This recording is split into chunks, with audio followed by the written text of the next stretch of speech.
So I would like to invite Dr. Shreyas Ramamurthy, our moderator for the session, to take over from here. Sir, over to you. Thank you. Thank you so much. Good morning, everyone, and looking forward to a great session with a discussion on keratoconus.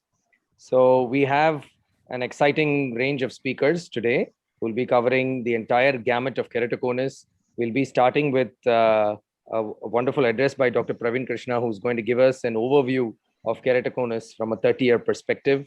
Then we'll have some new insights into the understanding of the collagen cross-linking and the newer advancements from Gitansha. We'll have Dr. Rohit Shetty joining us shortly, who will be talking about the inflammatory aspect of what we always thought was a non-inflammatory disease. Then we'll go on to the refractive aspects of keratoconus, including topo-guided ablation, intacts, phakic intraocular lenses. And then finally, of course, we can never leave out any discussion on keratoconus is not complete without a talk on DALK. And Dr. Shreesh Kumar, an expert corneal surgeon, will be talking about DALK. And then finally, we'll have Dr. Himanshu, who will try to piece all of this together, this different information which you're going to receive throughout the duration of the course on how we put it together and devise a management strategy for it. So we'll stop sharing here. So without further ado, I'd like to introduce our first speaker for the day, Dr. Praveen Krishna. He's been my teacher and mentor at LVP, not just for me, but many others. And he's got some wonderful, exciting big data analysis of keratoconus over the past 30 years. And we are really looking forward to hearing from him and his insights onto this disease. Thank you so much, sir, for joining us. Thanks, Shreyas, and thanks also for the opportunity to participate in your instruction course. Looks like it's going to be a really exciting one, and also thanks for accommodating the request to actually change the topic slightly. One of the reasons why I had thought that it would be important to speak about experience on keratoconus from the past is because of the fact that there are several learnings that we can apply to predict what will happen in the future. And the data that I'm about to share with you is going to be looking at how things have changed in the last 30 years and why the future might be slightly different from what we are used to in the field of keratoconus, and what skills do we need to enhance from the point of view of dealing with these patients and where to look for these patients in the future. So it seems that at least what we think is the prevalence of keratoconus seems to be on the rise.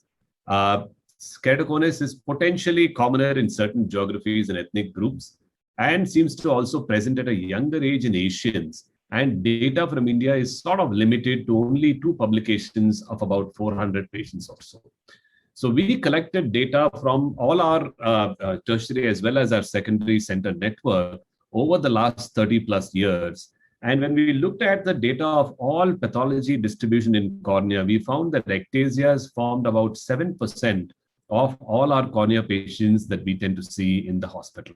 Allergies was about 11% of distinct group. We also looked at the reasons for corneal blindness, or the reasons for corneal transplantation for patients who fall into the category of vision less than 20 by 200. And again, we found that about 7% of our patients were because of keratoconus or other ectasias, which are obviously much rarer. So over the last 30 years, we saw close to 21,000 patients, and we found that, again, as reported in literature, the male preponderance is maintained, with 2/3 of these patients being male and about 1/3 of these patients being female. Interestingly, when we looked at our data in buckets of 5 years, we found that the last 2 years, including the pandemic times of 20 by 20, was the time when we had the greatest number of keratoconus patients that we saw. And 69% or more, close to 70% of patients, of all the keratoconus patients that we've taken care of, are the ones that we've seen in the last 8 years. And this is actually leading credence to the hypothesis that keratoconus is probably being picked up more frequently or is more prevalent now in our populations.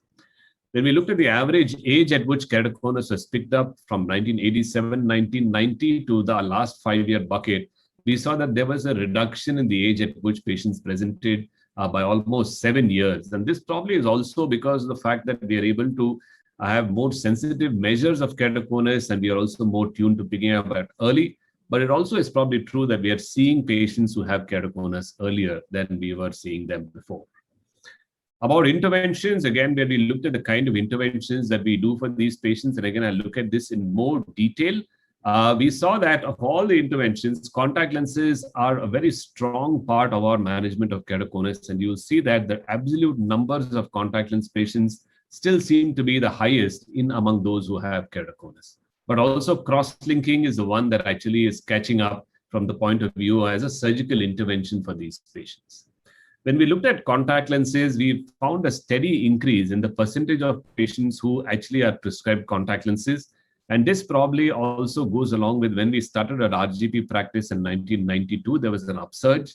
Then we introduced Rose-K, there was a further increase. And then there was a further increase when we introduced our scleral lens practice in keratoconus patients. There was a slight dip thereafter, but then again, we found a second surge, and this coincided with the introduction of hybrid lenses in our contact lens practice. Average age at contact lens fitting did not seem to be very different from when we started to what we have right now. When you look at surgical intervention, again, the most common procedure that we do right now is collagen cross-linking, followed by keratoplasty in these patients. Interestingly, we had a spike in the number of desmatopexies that we did for acute eye drops, and this corresponded with a publication in ophthalmology that we had about how desmatopexy actually helps these patients. But then later on, when we started to find that this causes significant number of anterior capsular cataracts, we've reduced the number of patients that we do desmatopexy for right now, and that shows you why there's a fall in these procedures. Average age is about 20 years again for desmatopexy for acute eye drops. Surgical interventions, again, you see that cross-linking is something we started in 2007, and that is a large majority of surgical procedures that we offer our patients, reducing the number of cornea replacement procedures that we are doing.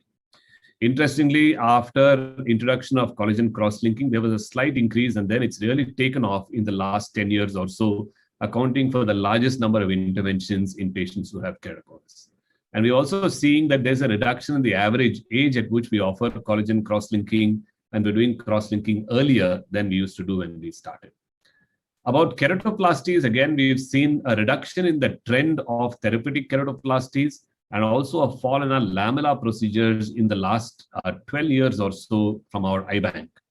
And when we look at the distribution of corneal transplants, in the past, we saw that most of the transplants are penetrating, but from about 2000, we started adding lamellar procedures. And again, you'll see that the popularity of lamellar procedures has picked up and is more than 50% of the transplants we do for keratoconus right now. We still do about a 40% transplants as penetrating keratoplasty, and these are mainly in patients who have had eye drops in the past.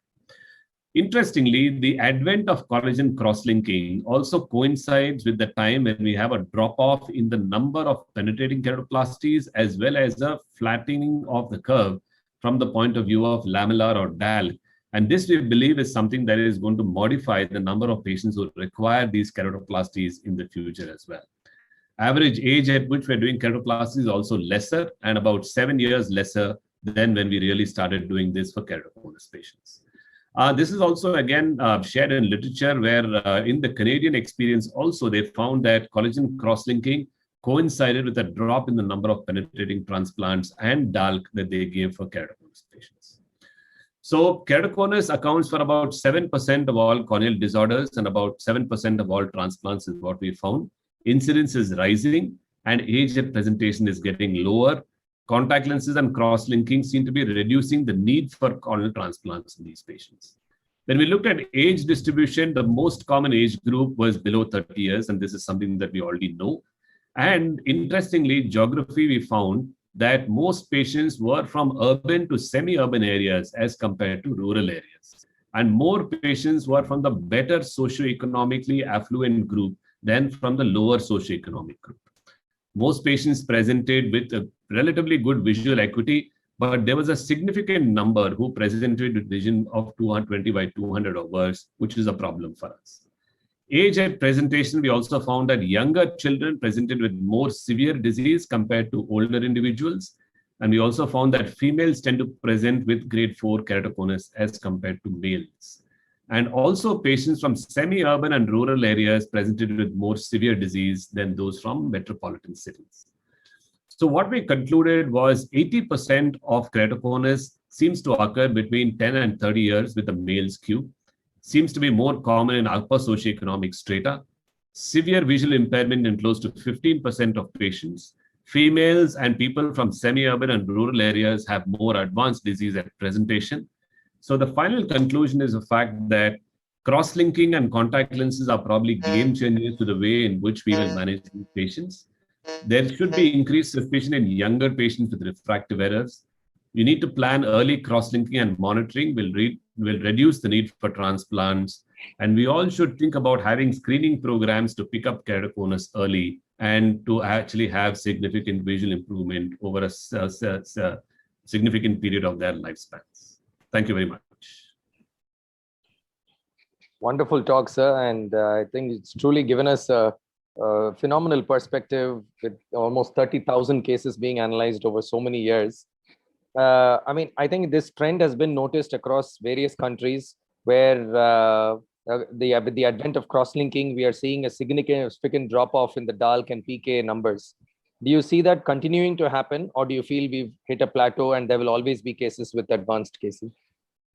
No, I think with the better outcomes that we see with DALC and PK, I think there's always going to be a role. But I think with other procedures like INTAX, PRK with cross-linking, and even intraocular procedures like phakic IOLs and custom toric IOLs coming to the forefront, I think the need to do a keratoplasty will probably diminish in the future.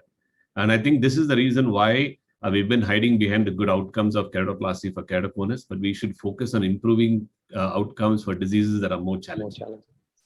And one other question, sir. I know it wasn't part of this talk, but I know that LVP has also been working on a lot of AI for detection of keratoconus. Do you see, as far as imaging is concerned, we have hit a ceiling in terms of detection of KC, and do you see us moving more towards AI? I mean, even in biometry and IOL power calculations, we are going into formulae like Hill RBF and other things which are looking at data and AI and number crunching. So do you think, do you see that happening in KC as well? I see that happening as long as we start collaborating on putting this data together, because I don't think we can actually, especially from the point of view of AI, depend on Caucasian data, especially for diseases that are more specific to Indian and Asian eyes. So unless we actually start collaborating, putting data together and build AI models on that data, I don't think it's going to be very useful for our data subset. Great, sir. I hope we can do that. I think there are a number of speakers on this platform who can actually put together a lot of data. A lot of us see a huge number of KC cases. I hope we can collaborate and do that. Thank you so much for a wonderful talk, sir. Please do stay on. We really value your inputs. I know you do have a busy day ahead of you, but please do stay on and share your valuable inputs. I will. Up next, thank you, sir. Up next, we have Dr. Gitansha Sachdev, who's a wonderful cornea and refractive surgeon in her own right. And she has numerous publications in the field of cross-linking. And I would like to hear from her on the recent advances in cross-linking and how it is shaping the way we manage keratoconus and other diseases in general. Over to you, Gitansha. Thank you, Dr. Shreesh. Can you see my slides? Yes. So very good morning to all of you. My talk today would be on the recent advances in corneal collagen cross-linking. I have no financial disclosures. Now, we're all aware that CXL is an exceedingly effective modality of halting progressive ectasias. However, since its advent in the late 90s, there has been a lot of new understanding of the disease process, because of which various new protocols have evolved. So I'll essentially be covering my talk under 4 broad categories. We'll begin with accelerated cross-linking. Now, we all know that the standard Dresden protocol, though worked well, one of the significant disadvantages was a very prolonged duration time, which included a 20-minute pre-soak and a 30-minute UV irradiation. So in order to overcome this major drawback, accelerated cross-linking protocols have evolved, which are based on the Bunsen-Roscoe law, wherein the photochemical effect, which is cross-linking in this, should be similar as long as the total fluence remains constant. So that essentially means that as long as you're giving a total fluence of 5.4, whether it's over 30 minutes or over 2 minutes, the final outcomes should remain the same. However, these accelerated protocols were studied vis-a-vis the conventional approach. Although safety was not an issue, The keratometric flattening and the depth of the demarcation line was much better with the slower protocols, with the 3 milliwatts and with the 9 milliwatts, and the demarcation lines got patchier and the keratometric flattening was not as great with the faster, more accelerated approaches. So what was the rationale behind this? We essentially know that cross-linking involves both an anaerobic as well as an aerobic pathway, but this oxygen-dependent pathway is what is responsible for the majority of the cross-linking process. So even though you're delivering the same fluence of 5.4, since you're doing it in a more accelerated protocol, one is potentially not giving enough time for the oxygen to be replenished at the same rate that it is being used up. Hence, pulse protocols evolved, wherein the UV irradiation was given intermittently. A study between the 1 second on and the 1 second off protocol versus a continuous approach did show a similar safety profile and a slightly greater flattening of the steep keratometry. However, a lot more still needs to be done in this area because we all know that the oxygen depletion occurs very rapidly in about 2 seconds or so, but the replenishment takes much longer, perhaps a minute or so.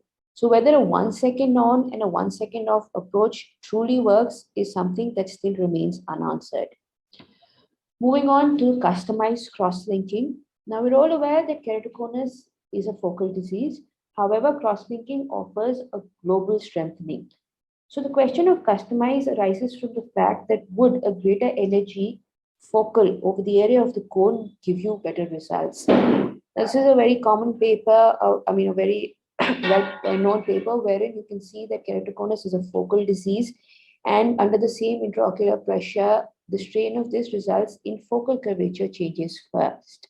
The same has been demonstrated on Julian microscopy, where the anterior shift is more near the area of the cone. Finite element analysis has shown that focal cone localized treatments have indeed produced a greater flattening effect as compared to the traditional broad beam. So this extrapolated into clinical settings is what is customized cross-linking, which can be delivered by the Avedro KXL2 system. So this machine allows a variety of customization. One can choose the total fluence. It can be provided in different shapes and different sizes. One can do a sector approach, arcs, concentric circles, or even a freehand drawing. The centration can be done wherever the surgeon wants. It could be done on the maximum curvature, the thinnest pachymetry, or even on the posterior float elevations. And finally, you get a treatment parameter as such. So the results thus far have been very promising. Different patterns, as I had alluded to earlier, like circles, arcuates, have been applied. The fluences have ranged from 5.4 to as high as 15 joules. However, some of the potential drawbacks, I would say, of these studies were that most of them were limited, were centered either on the corneal curvature or the pachymetry, both of which can be altered with the epithelial thickness profile and the tear film. And the surgeons did not use any specific diameters. They were different for different cases. So we performed a study of 60 eyes wherein we had centered treatment on the posterior float elevation, and we had used specific diameters of 3, 5, and 7 millimeters. So this is a very busy slide, but initially, but all I'd like you to focus on here is that the keratometric flattening and the IS asymmetry was similar to the earlier protocols of customized approach. And you can see that it was significantly better as compared to the conventional cross-linking. The number of cases wherein the change in keratometry of more than 2 diopters was as high as 50%. These are some of the cases where you can see that there is a flattening and a gross reduction in the IS asymmetry. And this was a nipple cone which almost disappeared post the customized approach. The demarcation line can be seen on AIOCT at 3 distinct levels, which correlate with the different fluences that have been applied. Safety, as in terms of haze and endothelial cell counts, was similar to the conventional approach. Now, a quick word about Pixel for low myopia. So we all know that cross-linking along with a halt in the progression of keratoconus also caused a certain amount of flattening in the cornea. So when we extrapolate this to normal corneas and do a localized cross-linking in the center, it could give us a myopic correction. The results thus far have shown success in low degrees of myopia, wherein the epi-off approach did better than the transepithelial approach.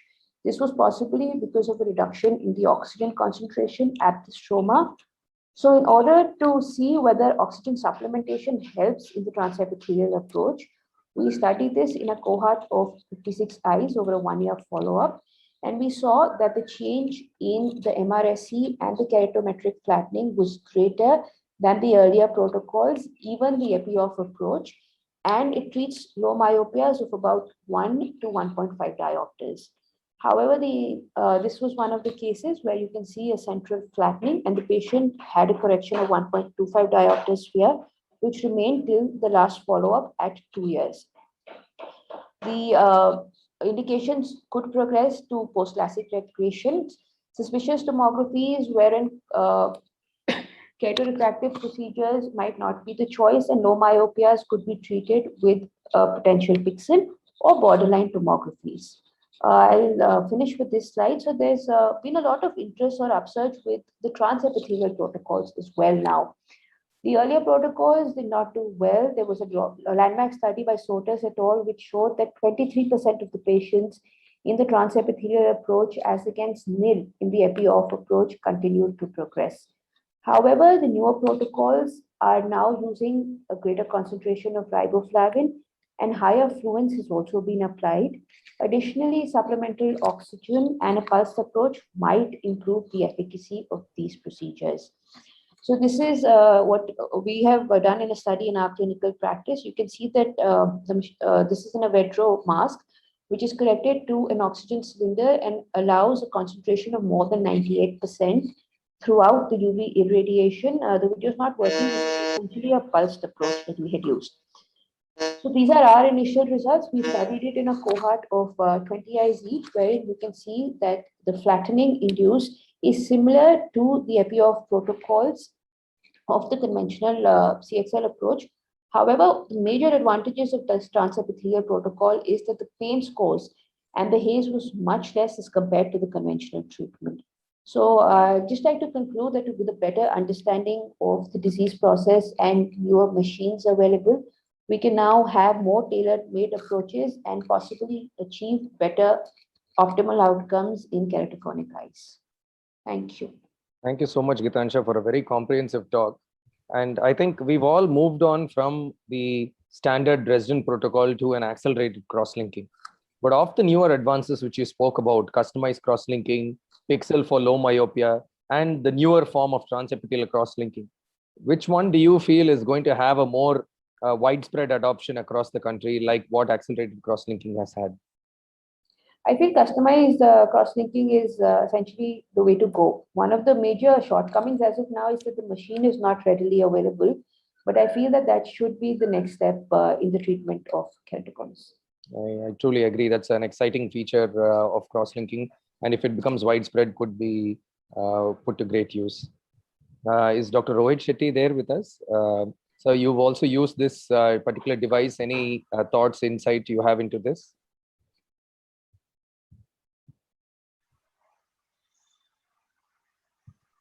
Yes, I think we recently published it twice on the same paper, and we feel that it is very, very organized as far as customization is concerned. You're not really trying to burn all over the cornea where you really don't need to.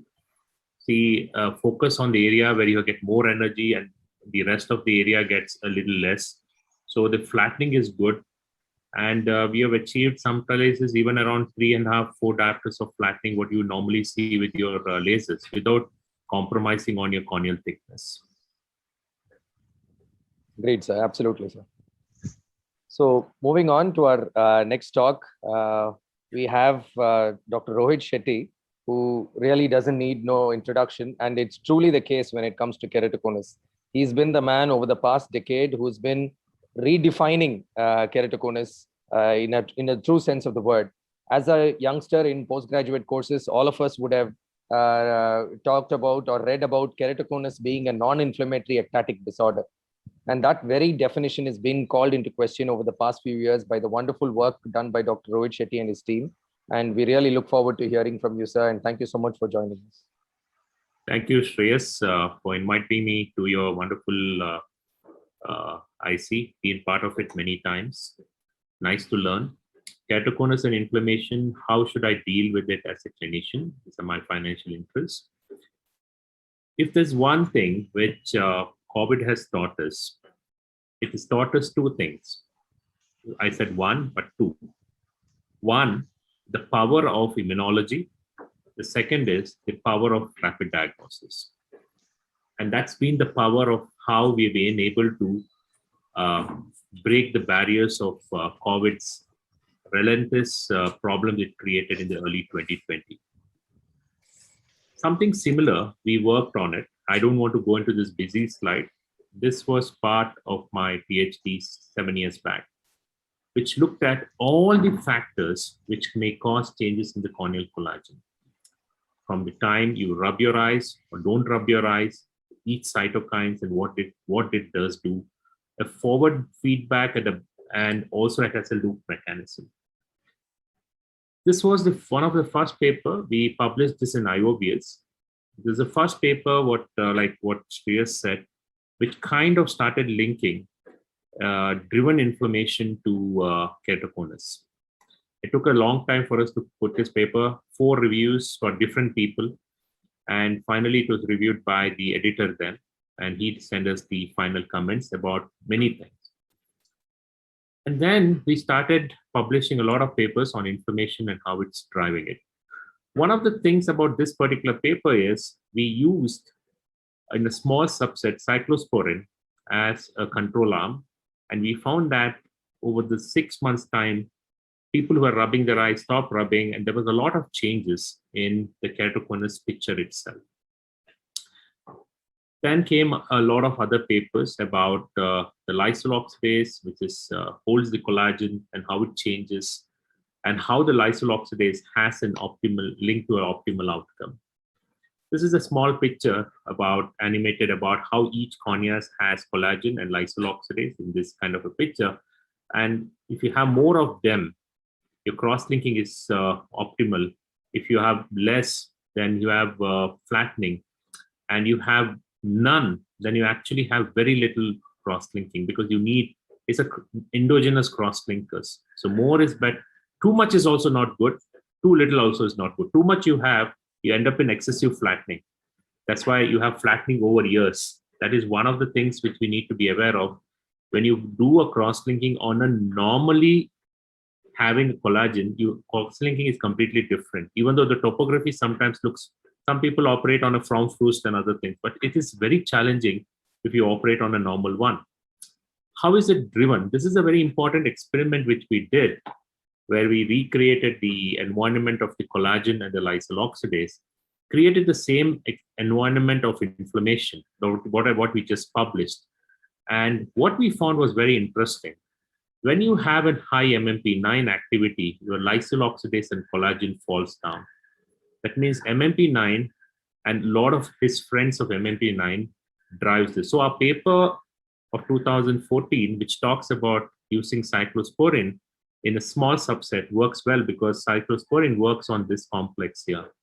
And that's why when you drive down the inflammation, you increase the lysyl oxidase, and that is clearly being shown. That is the most important thing. Then we started looking at cells. This is the corneal epithelial cells, in vitro model. These are your mitochondria, Golgi bodies, all that we studied in our physiology in our first year, it's all here. Under inflammation, these cells start behaving completely differently. And how do we apply this is when you have allergy, when you rub your eyes, all the cells have a different functions. So one of the most important thing for a clinician is look for an IgE. If it's high, treat it. I'm not going to go deep into this because it's all freely available in IGO. And eye rubbing driven by IgE has to be targeted by looking for allergy and reducing the allergy potential, or even doing sometimes very bad cases, we even do a sublingual immunotherapy for that particular allergen. So immunologist is a very important part of keratoconus flow in your clinics. The inflammatory markers, I did mention about this paper, cyclosporin. And this was, and we still use it. I used it for 6 months, suddenly drops down the MMP. I told you, when you MMP9 drops up, your collagen and lysyl oxidase increases. And patients who have a lot of allergy and eye rubbers, post cross-linking, I use it. It also reduces a lot of scarring because the wound healing pathways completely change. Then we started looking at a very interesting concept of autophagy, because autophagy was then a very important topic 4 years back, because that year the Nobel Prize went to a guy who discovered autophagy. We started looking at autophagy in different diseases like cornea, dry eye, and all those places. But one of the reasons autophagy is that it really helps the cells to function or clean the dead. It's a housekeeping mechanism. So we found that completely absent in Keratoconus. It is something very low. So that's the whole concept of the drug, which is disaccharide sugar, Trehalose, which is used in various other parts of the body for, it's not just specific to the eye, for a lot of autophagy-driven cancers. So we started using it, and you can see that once you start using the same thing, the same cells which were non-functioning here starts suddenly becoming better. And you can see all these cells which were here. Look at this side. The cells were completely dead and the organelles are not functioning, and suddenly they become better. This just shows the power of these cells. Then started using it on patients. This is the drug of choice for me. And we can see that this is non-cross-linked patients, and we have lots of them. I mean, we're just compiling it. You can see that you start flattening. That's because just not rubbing eyes. These are non-eye rubbers. All patients of keratoconus don't rub the eyes. You can something called white inflammation. You can have inflammation in your eyes without rubbing. So you can see that without anything, the lysyl oxidase starts pumping up. And these are all cellular mechanisms as clinicians we should be aware of, because we need to know why they work and where they work. And every molecule has a kind of link for which you can target it specifically. Vitamin D has been very important. Why is vitamin D important? We started looking at epithelium, and we started looking at how each epithelium responds to the vitamin D receptors. You can see that at the cone area of the cornea, the vitamin D receptors was very poor.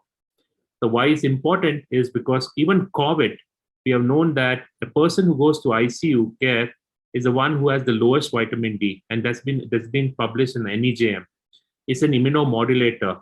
If you have an absence of that on the cone, then you have a chance of more inflammation there and a more effect. So that is why it changes the extracellular matrix completely. So to sum up, I'll just take one more minute, Shreya. And to sum up, look at the signs of inflammation, treat the signs of inflammation. The worst one can be cyclosporin, but a better one can be with Trehalose. Vitamin D is a very important vitamin as far as immunomodulator in keratoconus is concerned. Sorry to interrupt you, sir. Can I ask the others to put their audio on mute, please? Madam, Dr. Lavingia, madam, I think you have switched on your... Yes, correct.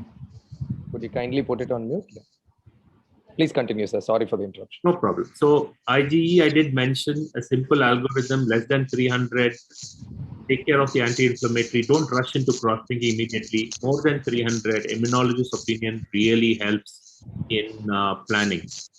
And these are the papers, and we even developed a risk scoring.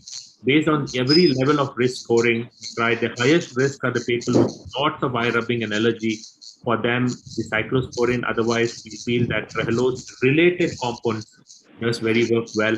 And if you have a lot of MMP9, like lid conditions, doxycycline works very well in these patients. So this is what I can see at this point of time. It's a link to the clinics. And how do you move forward? I just want to go quickly. This kit is now in the clinic. It used to be something which used to be on a, I would say, from a scientist point of view. Now we have this panel. We do it in our clinic regularly. It picks up all these markers, and it helps us to now decide when I need to use what drug. I need to use, if it's very high over IL-6, I use cyclosporin. If it's IL-8, MMP9, IL-6, Trehalose works well. So it's a complete game changer in practice. Thank you. It's always a wonderful talk, sir, with great insights. So you spoke about so many different mediators, LOX, IL interleukins, MMP9, autophagy. What do you feel is the single most important factor that all of us need to look into? Is there a kit which is likely to become available, which can be widespread use, like for LOX, detecting LOX especially? That's exactly what I just showed. It's also going to be part of the practice. Like, this kit can identify all that you have discovered, both for dry eye refractive surgery. Lysyl oxide is a little challenging because the specific antibodies for that has to be done from a different way. But all that what I have just said, at least 70% of them can be discovered in your own clinic. And that kit takes 40 minutes to give you the report, and it tells you what is high based on the normative data. It's very exciting, sir. When do you think it's likely to become commercially available, sir? We have it took 10 years to validate everything. I mean, anything you start, the incubation time is 10 years. And after 10 years, what we have done is we have an MOU with the Biogene company. They are the US-based company which makes these kits for different things. For cancer, they're cancer-based company. So we should be on a mass production. We should have done it last year, but everything is stopped now. But by end of this year or early next year, I think even Himanshu has used in his clinic, and we did all the beta testing. We did the normal way, and we also did it in the lab. So just to see that how sensitive or specific it is, because sometimes you go and do it in your lab, it's very sensitive or specific. But when you do it on a kit, everything becomes this. And the advantage, Shreyas, is the same thing.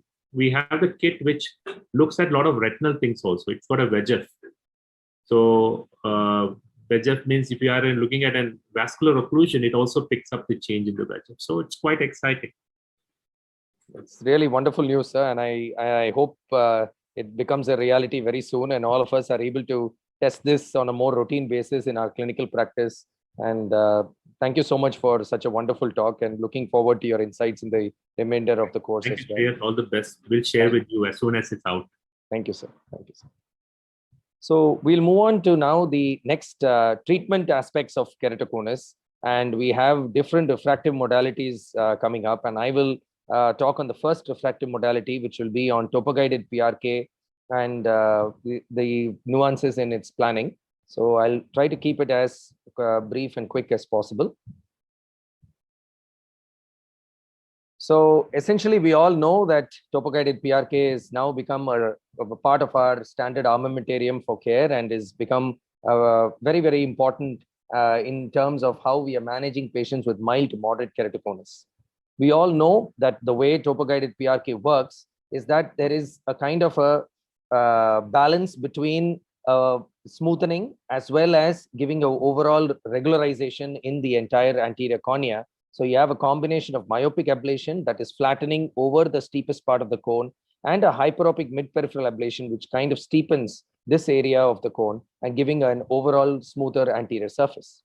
So the general principles which we need to follow is that, as I mentioned, it's useful for mild to moderate keratoconus. When we are thinking of thickness itself, usually we include 450 microns as a minimum preoperative thickness. The other criteria which you could think of is that at the end of ablation, that is before you start the cross-linking procedure with the epithelium off, you want to have a minimum thickness of 350. So that is the basic criteria as far as thickness. With regards to the refractive correction itself, it will depend on the thickness left and the spherical equivalent to the patient. We try to restrict between 50 to 60 microns. However, there are studies which have shown that you can ablate a little bit more and still be safe, because cross-linking is quite effective in these patients. The optical zone can be reduced from 6.5 to as low as 5.5 to save some tissue, and that will also help us in giving a more regular cornea to the patient. Again, emmetropia is never the goal. We also know that cross-linking also induces some flattening. So we are undercorrecting the patient to some extent. We have recently looked at our data of topo-guided PRK patients, almost 500 of them. And when we analyzed them, we found that very, very rarely that patients were even reaching emmetropia or going into mild hyperopia. So because it was so rare, we see, and with the accelerated protocols, we don't really see too much prolonged flattening, which is very, very rare. So we have started reducing the amount of undercorrection that we are doing in these patients. And nowadays, 10 to 20% is more or less the undercorrection that we do. Treating on centered cones does work better. Having said that, doesn't mean that it doesn't work in decentered cones, and I'll show with a few examples later. What if you don't have access to a topo-guided laser? Can we do conventional treatment or wavefront guided treatment? Some papers have shown that wavefront guided treatment also works. The only challenge is in these irregular corneas is to get a repeatable wavefront is the main challenge.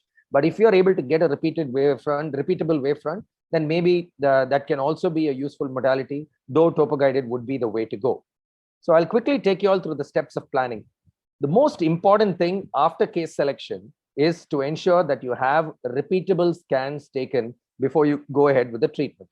So one of the important things that we look at is the mean deviation scores. And if it is below 0.1, it is more acceptable. If it is higher, as you saw in the previous cases, you try and remove the outliers and try and reduce the mean deviation score. Ideally, you would like to have 6 scans, but even 4 scans is sufficient. But you want to have scans which are repeatable and are closer alike to each other. With regards to the correction itself, of course, for the sphere, we have to go with the subjective refraction, but for the cylinder, we go more with the topographic cylinder, and the axis, especially the axis, we definitely go with what is given in topography. Well, once you start the planning, you would first set it on 0 power. This is not the default setting, but you bring it down to 0 power and look at the regularization itself and compare the regularization to the sagittal curvature and see if it makes sense. You want to be sure that the area where you're ablating is over the steepest part of the cornea, and the area which is having the arcuate hyperopic is just beyond or peripheral to the flatter area. So if this does not match with the sagittal curvature, I would be more hesitant in proceeding with the topo-guided treatment. I would want you to repeat your scans, want you to repeat your refraction, and then only when you get an agreement between these two should you proceed. Subsequently, you would want to debulk the cylinder, and depending on the amount of tissue left, you can debulk to the extent possible. The axis, usually I go ahead with the topographic axis. Whenever you have good correlation, it helps because both subjective and topographic cylinder in this case is very, very similar. But in some of the cases where it is not so similar, as in this case, almost 65-degree difference between refraction and topography, you would want to compare the cylinder which is closest to what you see on the elevation map on the front surface. So here you see 165 on the topography, and this more or less correlates with the anterior float, the steepest part of the anterior float at 165. And that is the axis which I would prefer to key in when I'm planning my treatment. Subsequently, like I said, you can also add a small grade of hyperopia if the patient is accepting. This is a small technique to help in reducing the amount of ablation. So this patient was accepting a small +1, and when I add that +1, it comes down from a 60 micron ablation to a 50 micron ablation, and overall you're still able to smoothen the cornea and give an excellent outcome to the patient. These are just some good outcomes, examples which I'm showing you, and it is quite consistent. It's a very, very consistent procedure, and I find this more consistent than even intracorneal ring segments, because here you have a very planned outcome. You have an idea of what to expect, the amount of flattening, the amount of regularization, and we've seen in our case cohort that almost 36% of patients have more than 1 line of improvement in their best corrected visual acuity, and that is quite exciting.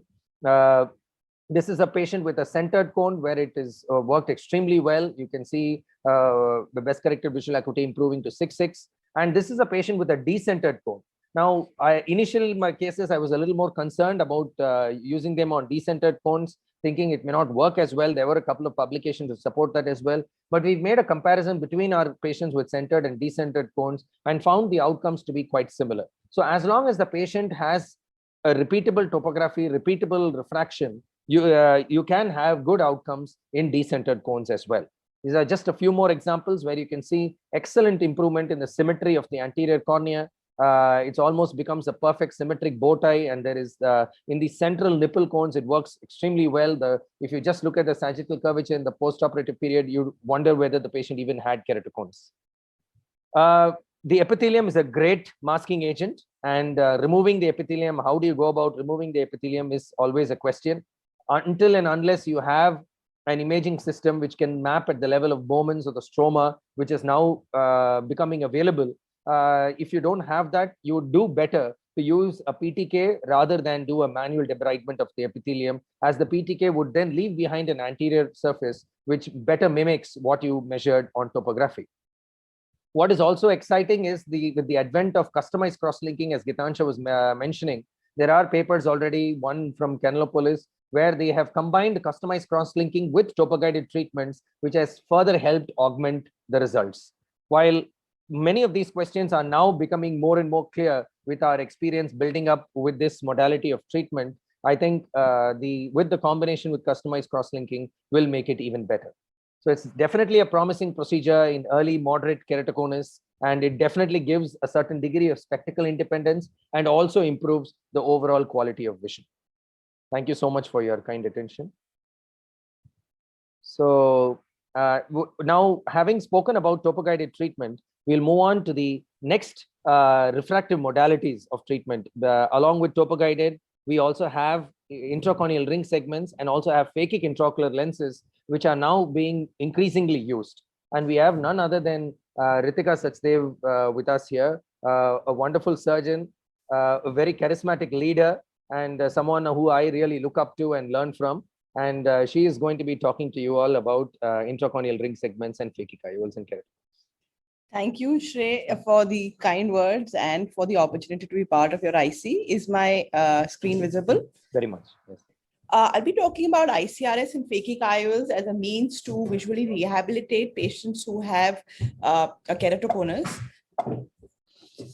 Now, what are ICRS? They're basically tiny arcs of PMMA, which can be implanted into the cornea and function as spacer devices. What they do is they basically shorten the arc and flatten the cone. By flattening the cornea, they basically improve the vision, reduce the keratometry, reduce the refractive error and the asymmetry. There is also a role that these segments play in terms of redistribution of the biomechanical stress forces, and hence possibly are an adjunct to reducing the progression of keratoconus. Now, various segments are available, like the most commonly used were the Intacs and the Ferreira rings. We also now have Biotech, which has made available the Bio ring, which is available widely across the country now. These segments basically differ in their cross-section, the various thicknesses that they offer, and the radius into which they are implanted. Do note, the closer they are to the pupil, the more effect they're likely to have, but there are modifications in the cross-section that are made to minimize the visual disturbances that would come in terms of the implantation closer to the pupil. We use these segments freely in our practice in patients who are not willing to wear contact lenses, because I do believe contact lenses do give one of the best visual rehabilitation. These patients must have a clear cornea and should have a thickness between 400 to 450 at the site of proposed incision or Intacs or ICRS implant. Now, this doesn't have to be the central area. This has to be the area where the implant is made. With the newer segments and with thinner segments, you can actually implant them in places with lesser corneal thickness also, and you have a rough guide given by the manufacturer. This allows you to circumvent corneal transplantation in a certain subset of patients. Do note that we don't do it for mild patients because they are at risk of losing vision. So a vision poorer than 612, a moderate amount of keratoconus is a better case selection than mild keratoconus. The preoperative plan requires you to assess the refraction and topography of the patient. Usually, the axis of manifest refraction in the positive cylinder and the steep axis on topography should be similar. But if there is a wide variation, you should go with the refraction if you're sure of the refraction. But if the refraction is too muddled in advanced cases, then you will be forced to move on to the topographic axis. The segment that you will choose, the thickness depends on the extent of keratoconus in terms of the advanced stage, which will be manifested either by a higher keratometry or by a higher refractive spherical equivalent. For cases of keratoconus, you can basically regularize them symmetrically by putting 2 equal segments. This obviously will be done for more central cones because you generally want to depress the cornea. But for more decentered cones, you want to regularize the cornea by putting 1 asymmetric thicker segment at the area of the cone and support it by a thinner segment, or just use 1 segment. To define a symmetric or an asymmetric cone, there are various parameters. If the cone is within, on the posterior float within the 3 to 5 mm range, it is more symmetric. Or if on the, even on the anterior curvatures and anterior elevation, if more than 50% of the cone is within this area, it is a symmetric cone. An asymmetric cone largely will lie outside the 3 mm area. In terms of refraction, an asymmetric cone is more likely to have a larger cylindrical component. The surgical pearls include, we normally use a femtosecond laser that minimizes the risk of complication. And the Visumax actually now has great advantages that instead of 360 degrees, you can actually make smaller tunnels and you can create multiple access ports. This allows you to put in shorter segments with greater ease. Just a short video clip to show you. This is the intralace making the channel. You see there's a cut on the steep incision.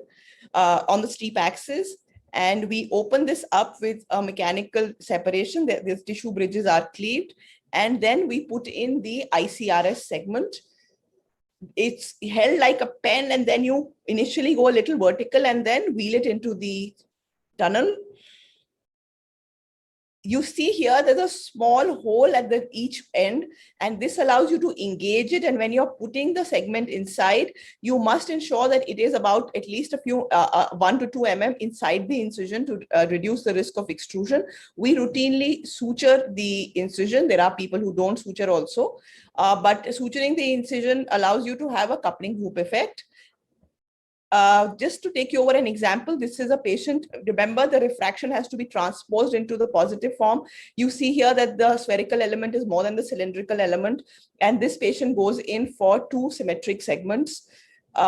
This is what the post-operative improvement looks like. You see that the keratometry has significantly flattened. This is a patient who's actually had cross-linking, and we are putting ICRS after cross-linking, but usually we obviously like to do it before. You see that this is more of an asymmetric cone, and a single segment or a thicker segment inferiorly supported by a thinner segment superiorly is what has been planned. A very advanced cone with a high spherical equivalent with the SK segment. This is the improvement that you see. Now, ICRS does come with its share of complications. I will just be taking you through a few of them. So while implanting the ICRS, you have to take care that you are centered, particularly in the thick segments which are to be closer to the pupil. There are post-operatively risks of explantation and extrusion and infectious keratitis that can come in because it is eventually a foreign body into the cornea. This is a patient where we actually end up creating a false passage. You see that the first segment goes in with ease, but as we are putting in the second segment, there is a false passage that has been created. So note that as this second segment goes in, when we are suturing, do you see this end dangling? This would not have dangled had it been in the tunnel. So what has happened is that this end has actually perforated into the cornea, and that's what we see next day, that the ICRS segment is actually in the AC. This video shows you how to explant the ICRS. You just engage it with the hole at the end that you can access and wheel it out. This was the supporting segment which was placed normally. That had to be taken out because the inferior segment could no longer be positioned.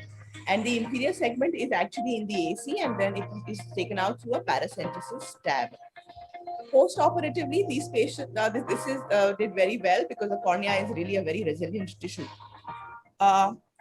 Post-operatively, among weeks and months that you follow up ICRS patients, you do have patients who can extrude the segment. This particularly can happen with thicker segments, persistent eye rubbers, or cases where you have had a more shallow implant. So this is an extrusion case.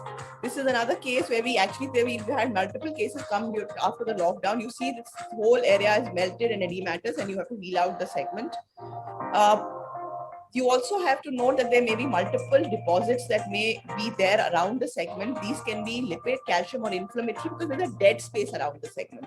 You must distinguish the inflammatory ones, and these often respond well to steroids, and this should be treated well in order to avoid risk of melt. This is another case in the lockdown. You see here that it is difficult to remove this because the melt is right in the center. So though I'm trying to access the initial incision, I actually have to make a T-shaped stab to wheel it out. And this patient then re-epithelializes and does well. Once the intact has been in place for multiple years or months, much of the benefit does remain. Just a short note on phakic IOLs. Phakic IOLs are a useful adjunct in patients who have good best corrected spectacle vision, better than 20/40. And they don't have too much of irregular astigmatism or HOA. These, though the AC is relatively deep, do note that the specular and the gonioscopy has to be done in these cases, and these patients also should be offered a contact lens trial if they're not willing to do a contact lens therapy. Particularly in unilateral cases, phakic IOL is a good adjunct. These cases should be stable, ideally should have been cross-linked, and you may need to wait a few months before you take them up for this procedure. This is the case of Shreyas. He's kindly shared it. He's done intacts in this case. And following, because the other eye was normal, following the intacts and the cross-thinking, this patient is getting good vision with spectacles because it's unilateral and there's a lot of anisometropia. A toric ICL is planned. So you see here, despite the intacts, the visualization is quite good. And the toric ICL is positioned much like you would do in any case, and you have to align.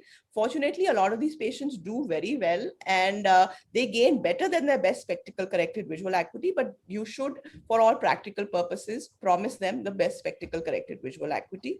So all in all, we live in a world of possibilities, and these possibilities extend in many ways to keratoconus today. Thank you for your attention. Thank you so much, Ritika. I know it was a difficult and long topic to cover in 8 minutes, and thank you for doing justice to it. You did show a few videos of extrusion, patients which develop melt.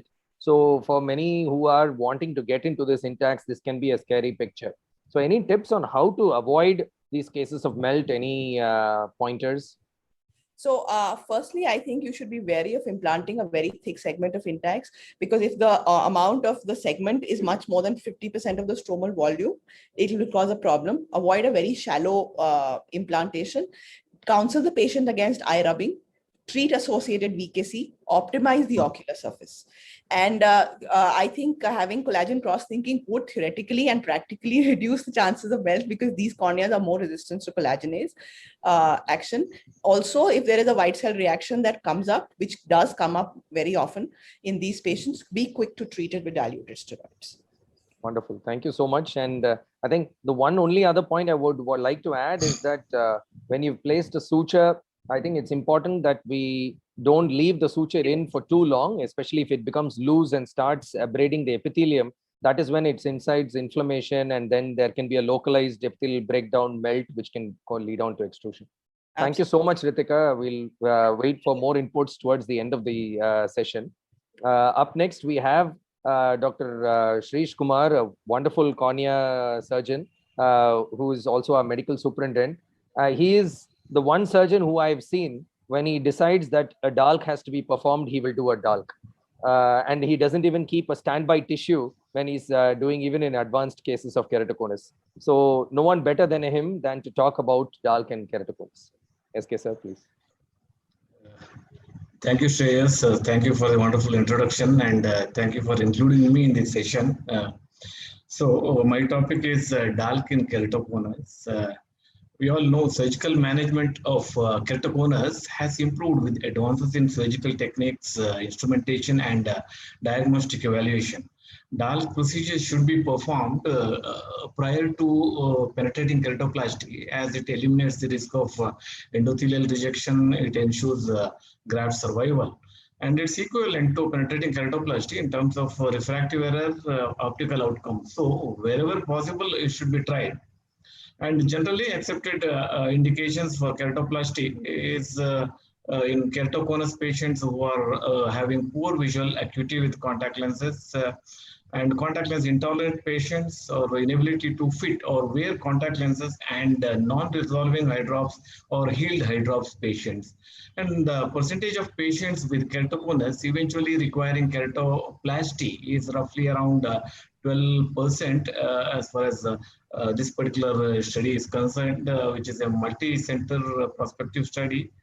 And younger age, steeper keratometry, and poor visual acuity, corneal scarring due to various reasons like post-CXL dense haze or scarring or melt or aborted melt or post-CXL infection, microbial keratitis, heel scar right in the center, Bowman scarring or deeper or Descemet scarring, contact lens discomfort, and poorer vision related quality of life were identified with a higher likelihood of keratoplasty.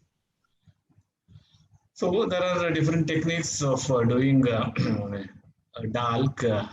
So the various surgeons have described different techniques, but the commonest, the safest, and the easy way of doing it is the big bubble technique described by Anwar and Teekman. And we all know, like, it's that when the air is injected into the corneal stroma, three types of big bubbles can be achieved. Type 1 bubble, it is actually also called white margin bubble. And it's the most common. The plane of cleavage is between stroma and the pre-descemetic layer or Duas layer. And type 2 bubble, it's a thin margin, like it's a clear margin. It's a thin bubble, and it forms between Descemet's membrane and pre-descemetic layer, that is Duas layer. And the third type is a mixed big bubble, and in which both type 1 and type 2 appear together, either complete or partial. So this is a type 1 big bubble, and it's a well circumscribed, and it can go up to 8.5 millimeters in diameter. It has got a white edge, and it's achieved in almost 80% of the cases. And this is the preferred type of bubble in DALK. The chances of perforation with the type 1 big bubble is very less as compared to type 2 or type 3 bubble. So this is a big, again, type 1 big bubble, the stromal whitening which extends from the site of injection to the limbus on the other side. So in that process, it displaces the anterior chamber big bubble. So make sure that you are dealing with the type 1 bubble. Let us look into some of the case examples. This particular patient is a 12 years old boy, and comes to us with the poor vision in the right eye, that is 6/60 with the best of correction. The patient was not accepting any cylinders. The quality of scan is not good, but of course, like the advanced keratoconus case with the thin cornea and high astigmatism. So we went ahead with the DALK in this particular case. This is actually a typical big bubble technique which I usually follow. After the big bubble formation, I do a superficial lamellar keratectomy and then make a nick incision using a 11 number blade, inject air bubble, inject visco, and then to keep the Descemet's away from all the manipulation. So with the help of Vanna's scissors, I make a cut in the posterior lamella, and it can be 4 or 5 segments, and it is completely removed, taking care not to leave any posterior lip. And then viscoelastic substance is completely washed out. This is the donor preparation, and the donor's Descemet's endothelial complex is then peeled off with a Vexel sponge, and it's placed on the host bed and suture. Usually place 16 sutures if the graft is more than 8 millimeters in size.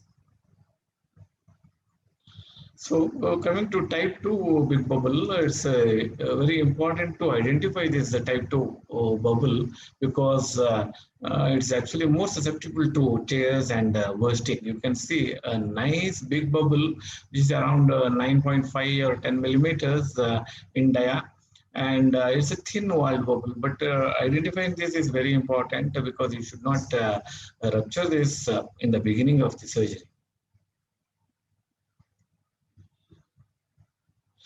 This is a case, a 27-year-old patient with the central opacity and the visual acuity is counting finger 3 meters, and this is the topo picture, and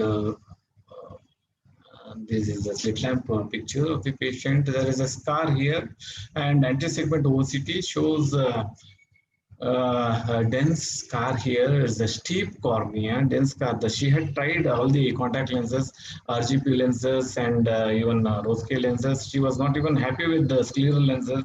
So we went ahead with the DALK in this particular patient. It's actually a scarred cornea. There is no hydrops, or it's not a healed hydrops also. So you can expect a type 2 or type 3 bubble in these cases. And this is a type 2 bubble. You can see a nice thin walled bubble. So the moment you recognize this type 2 bubble, it's better you go ahead and do a manual layer by layer dissection. This is what I'm doing here, so that you can preserve the desmoids till the end.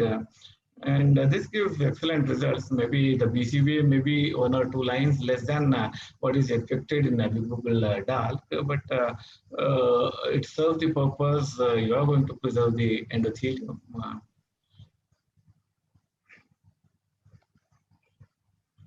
And this is another case, the case of healed hydrops. The patient is improving to 636 with the reverse of correction. And this is the anti-segment OCT picture. You can see a dense scar here, the healed hydrops here.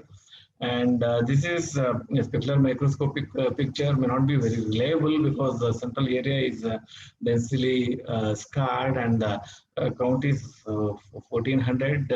But still we can go ahead with the DALK in these cases. And this is again, I usually inject air bubble, not to form a big bubble, but it's superficially I inject air bubble, not directing towards the hydrops area, the healed hydrops area, the scarred area. So I go layer by layer dissection and do a pre-desmetic DALK. Gives excellent results. So in these cases, if you have an intraoperative OCT, it will be very useful. But even without that, with the experience, you can go ahead and complete DALK procedure. And this is the 2 weeks post-operative picture, and 6 weeks post-operative picture, 9 months post-operative picture. Not exactly in the center, it is slightly away from the center. This is the pre-operative ASOCT and post-operative ASOCT. You can see the regularization of the cornea here. And again, one more case of desmoid membrane scar, that is we have done a DALK for this patient. You can see the scar here, which is paracentral. You can attempt DALK in patients with healed hydrops if the scar is paracentral. So you can see a nice scar here. Actually, the visual area is, patient can have excellent vision. We have done a study, and it was published last year in IJO, and where we included 9 cases of healed hydrops. The results were excellent. There's 1 more minute. A few case examples. Our own case, this particular patient is a case who underwent CXL and comes back to us after 2 years of CXL with a central aborted melt and dense haze around. And this is the anti-segment OCT picture. You can see the abnormal thinning of the cornea here, and flattening of the cornea, and dense opacity in the posterior stroma. So these are the cases which improves with the DALK.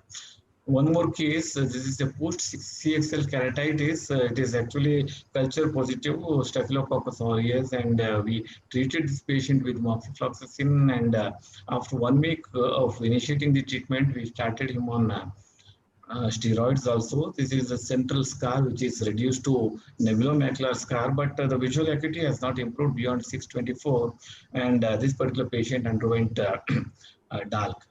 This one interesting case is a patient came to us a few months back. Wrap it up, sir. Last slide. Yes. Okay. Gave a history of C3R done for progressive keratoconus, and this was the picture. I suggested a DALK for this patient then. She didn't turn up for some time, and last week she came back to us with a large central desmetocele. This is actually, now she is 9 months pregnant. Definitely an emergency is desmetocele. We should either go ahead with the DALK or PK in this case. To conclude, the advanced cases of keratoconus often require surgical intervention to restore corneal anatomy and improve visual acuity. DALK should be performed as the standard care surgery when keratoplasty is required in keratoconus. It is safe and it's very effective, and optical results are comparable to PK in most of the cases. Thank you. Thank you so much, sir, for the wonderful talk, for some great videos and interesting cases as well. There are a couple of questions, but I'll just reserve it towards the end of the session. We have one final talk from Dr. Himanshu Matalia. Dr. Himanshu is a great teacher, wonderful surgeon, and a great academician as well. And we've been talking about so many options in keratoconus: contact lenses, topo-guided treatments, intacts, phakic IOLs, DALK.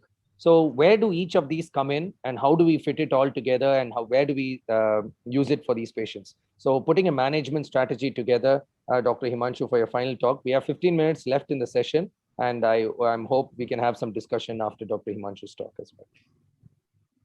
Thank you, Shreyas, and wonderful to be here. And it's very interesting to talk after everybody has spoken about everything. So my talk can be redundant, but well, I'll still try to make justice. So how do I treat my keratoconus is based on this kind of nomogram, where I decide based on whether the cone is centered, decentered, or it's very advanced cone. I also look at whether the cone is stable or it's progressive. So if it is progressive, you have to stop the progression by doing cross-linking. And if it's stable, you have to think of the next step. Now, whatever you do, your final goal has to be visual rehabilitation. And that's very important treating any keratoconus, that we should remember that finally we want to improve the vision of the patient. Now, if it's an advanced cone, I would do a contact lens trial. And if the contact lens fits well, and if we think that patient has decent corneal thickness for cross-linking, we'll go ahead and do cross-linking. If it is not thick enough for the cross-linking, well, we can manage the patient till patient is happy with the contact lens, and later on think of DALK, PKP, whatever. If the contact lens does not fit very well, then directly we should think of doing DALK. Now, why this is important? Well, if you do not do a contact lens trial, and if you do a whatever method of cross-linking and try to avoid frying endothelium and claim that it works, but after that, if you can't do visual rehabilitation, there's no point of doing this thing. So that's very important to do a trial first. One such case had come to me, a young girl for the keratoconus treatment. We planned cross-linking based on the corneal thickness available. We thought we'll be able to manage, but when we look at the corneal thickness, it was 384, which is still manageable. But when we did AIOCT, we realized the corneal epithelium was hypertrophic in that region, and which happens in very advanced cone where you have dense Vogue stria. So please, in such kind of cases, do an AIOCT, measure the true stromal thickness available with you, and then decide whether you want to do a cross-linking or not. With such a low corneal thickness of stroma, well, I thought that we better do a DALK.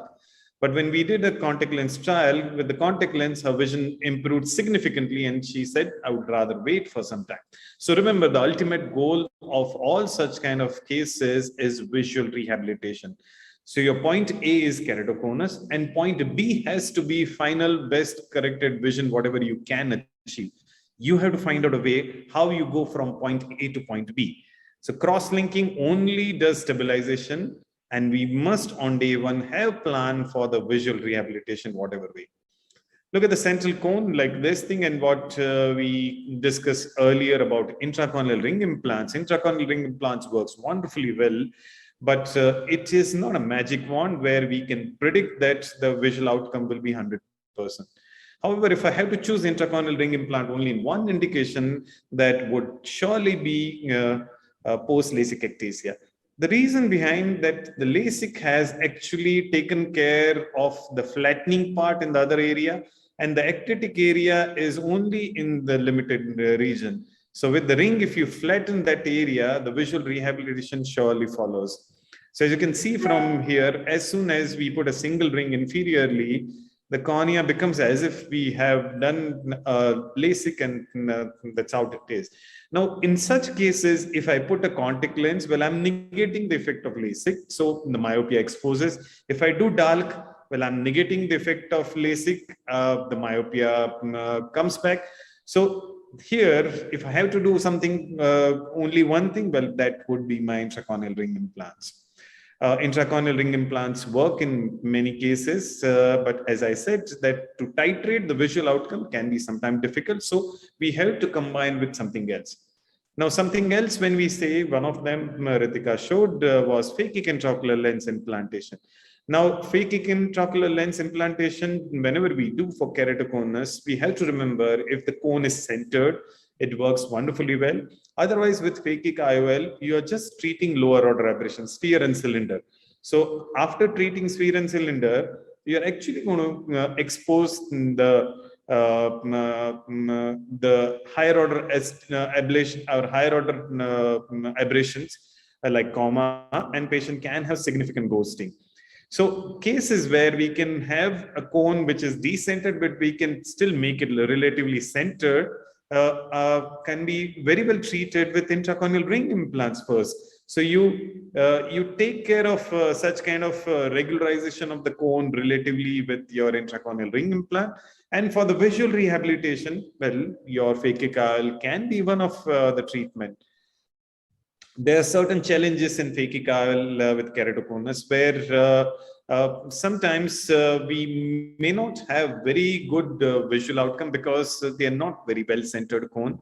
There, as I said, we can use rings or we can use topo-guided treatment and take care of the regularization of the cone. And then visual rehabilitation later on can be done with phakic IOL.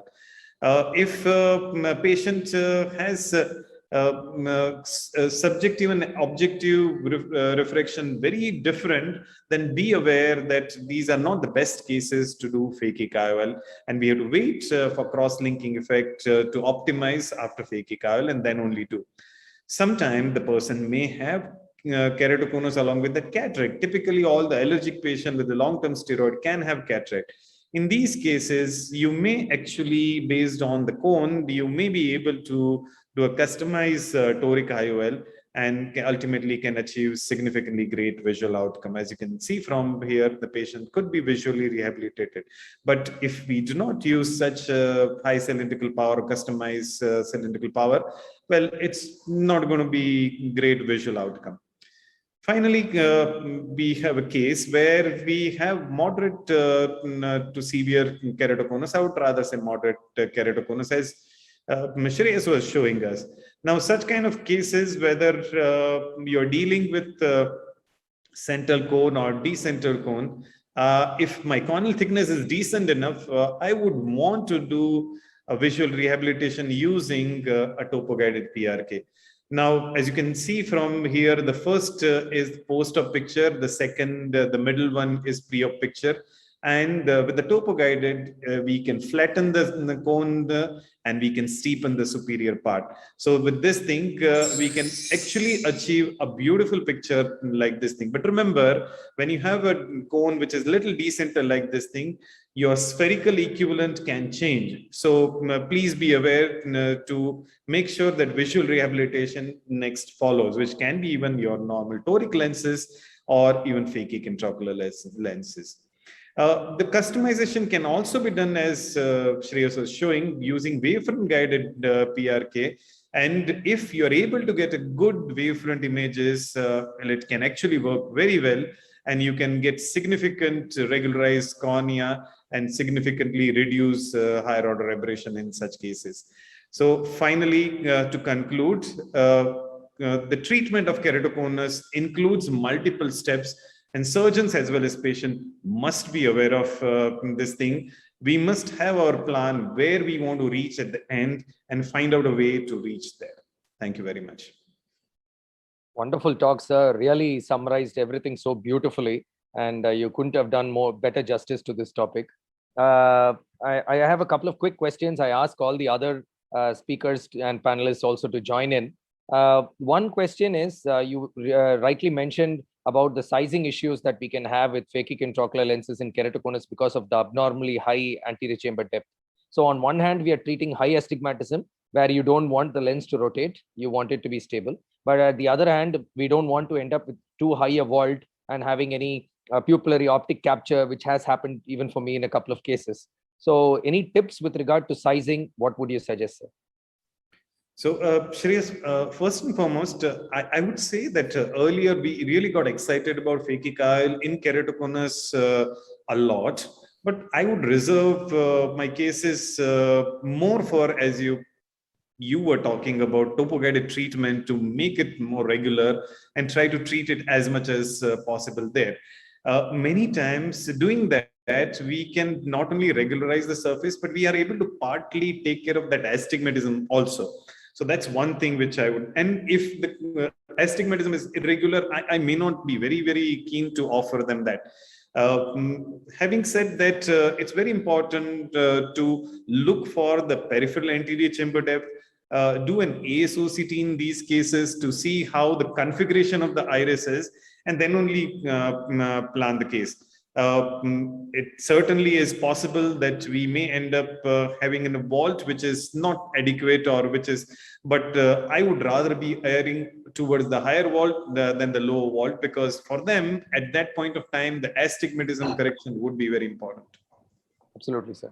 Dr. PVK, Dr. Shreesh, your thoughts on this?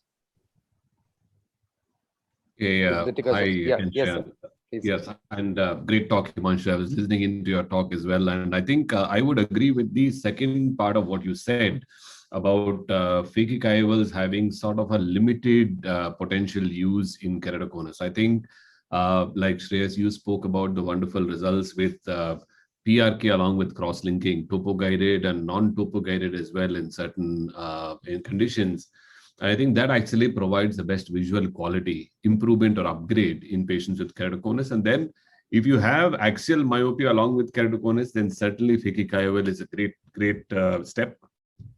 But by itself, I think phakic IOL is only limited to those who have very regular topography. So I think PRK, like you spoke about in your talk, is probably one of the first additional procedures to move into if you are managing keratoconus along with cross-linking. The other aspect I wanted to ask is about patients undergoing cataract surgery who also have keratoconus. So there, the IOL power selection, whether to use a toric or a non-toric IOL, which keratometry to follow is a challenge, whether to use the case from topography, K from your IOL master, and they can be quite different from each other. So any tips on that, on how to manage IOL power calculation in these patients? So, Shreyas, very few cases you would come across in your career where you would want to do such kind of things. So these are, thankfully, these are not plenty cases where we would want to do such kind of thing, and especially we would want to put a toric IOL. So if you look at the combination wise, you would turn out that very few cases where you would want to do a toric IOL in these cases. But a case where you find the topography is good enough for you to take care. And more importantly, what I prefer is if patient is not able to wear contact lens, and if I'm able to reduce the cylindrical power to the significant level where the visual rehabilitation can be achieved, in that case, based on the topography or based on my pentacam, I would rather calculate my key readings. I would not wish to do anything based on my keratometric reading, which are provided by my optical A scan. So, well, that's how I would approach that. And you should always remember to utilize all your EKR maps there to find out how close you go. Now, remember, the issue here is not between 3 millimeter and 2 millimeter. Issue here is closer you go, it may change. So you might want to take help of your 1 millimeter, 2 millimeter, 3 millimeter, see how much changes which you are getting, and based on that you would decide. Thank you so much, Sorry sir. to I know the interrupt you, clock sir. has run down. Yeah. Thank you We so just much. have like 1 minute. We still have 1 minute if you want to wind anything up. Yes, I'll wrap it up. Thank you so much. I'd just like to take this opportunity to thank all the speakers and panelists for having made it here and made it a wonderful session. Thank you so much. And I truly believe that we were able to cover the entire gamut of treatment options and management in keratoconus. Thank you once again, and I hope we can do this again together next year. Thank you. Thanks, yes. Great Thank session. you, sir. Really nice session.